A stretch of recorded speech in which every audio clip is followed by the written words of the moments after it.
So ngayon mga kalodi, no, bale mag-install tayo ng pump controller, no. So yan. So meron siyang on, off, tsaka automatic, no. Yan. So maglagay tayo sa auto para ma-automatic andar ang bomba tsaka ma-off siya. So ito naman yung sensor niya, no. Tatlong piraso po yan. May black, blue, tsaka red.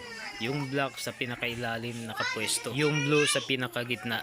Yung red sa pinakataas. Yan. So ayan mga kalodi, na nakapwesto na lahat, nakakoneksyon na. Yan yung sensor niya, nakakonect na rin. Papunta siya sa drum. Yan. Yung tatlong sensor. So yan yung drum natin, no? At ito naman yung bomba natin.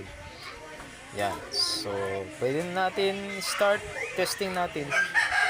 So ilagay ko na sa auto. Yan. Switch ko na yung main breaker. At yung selector ilagay natin sa auto.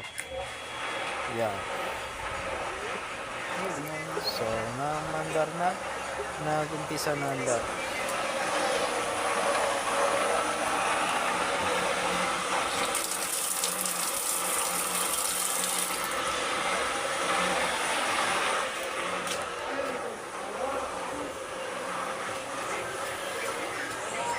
So ayan po yung level ng gauge level niya, no, para malaman kung puno na. So hintayin na lang natin ma-off kung tama ba yung pagkagawa natin, no? So akyat muna natin sa drum, tingnan natin. So yan.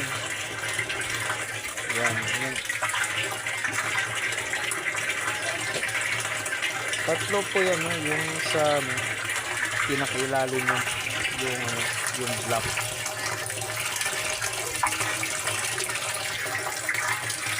Yan.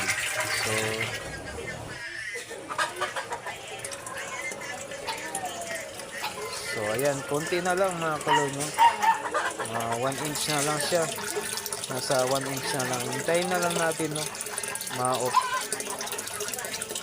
kung tama yung pagkagawa natin. So tingin ko tama yan mga kalolo.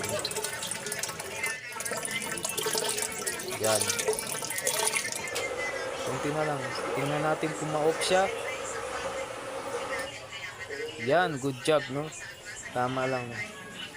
So ayan, tumama na yung tubig sa sensor. So na automatic siyang off. So yan. Yan, naka na siya, naka red. No, kanina naka green siya. So naka stop na pa yan. Yan.